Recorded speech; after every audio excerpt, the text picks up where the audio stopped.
Assalamualaikum warahmatullah. Mbokk yi nuyu naa ñëpp. Xam nga tiga dege waaw tiga dege pâte d'arachide wala ñu woowee ko beurre d'arachide.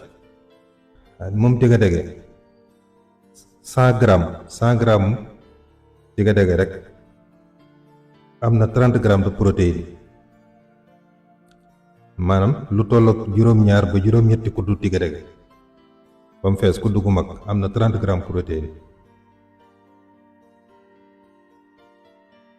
nga gis ñi nga xam ne dañuy def musculation sportif yi ñuy def musculation bëgg a ceene di jëndi protéines yu cher, waxuma protéines yu baaxul waaye yenn saa yi doole ji du ca yegg.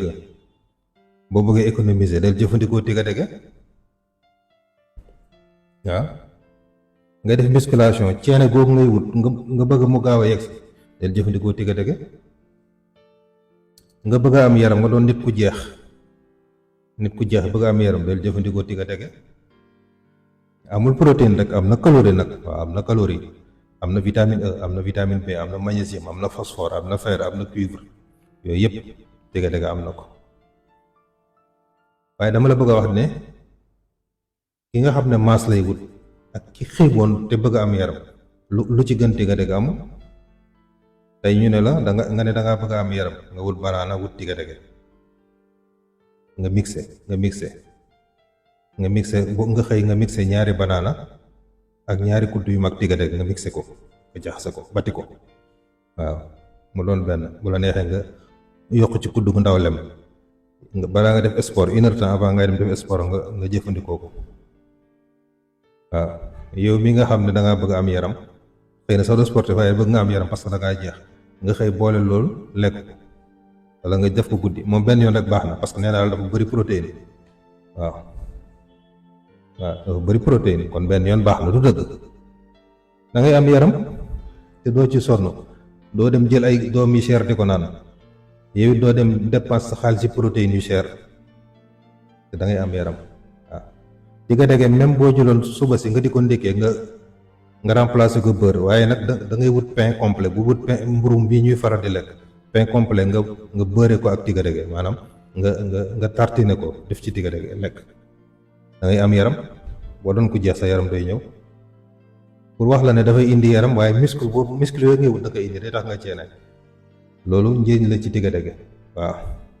leen li nga xam ne njëriñ la ci moom it gis nga tiga dege boo koy jëfandikoo dafay wéral sa xol, ndax dafa ci biir tiga dege dafa am li ñuy tuddee bonne graisse wala bon gras, dafa am niinaay ju baax ju ci nekk. moo tax gerte yi bëri dañu ciy wax nekku ca. gerte niinaay ju sell moo ci nekk. gerte cholestérol bu baax lay def ci yaram, du def cholestérol bu bon waaw. moom tiga dege kon cholestérol bu baax lay def ci yaram waaw. kon aar la ci cholestérol bu bon, waaye aar la ci jabet, loolu moom mën na ko.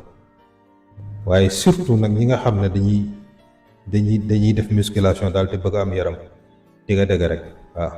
nga tartiner ko sa mburu pain complet, wala nga def ko ni ma ko waxee boole ko banaana.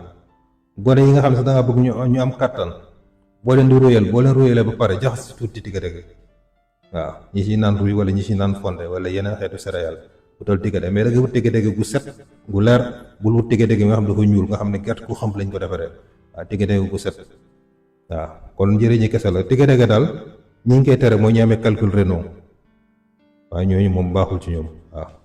calcul kooku baaxul ci ñoom, ak ñi am yaram sax, ak ñi am yaram ba pare boo koy jël da ngay obèse, dafay yokk sa yaram waaw. bu ñooñu weesoo ku koy jëfandikoo da ngay gis ni mu lay dimbalee ci wàllu musculation ak ni mu lay dimbalee ci wàllu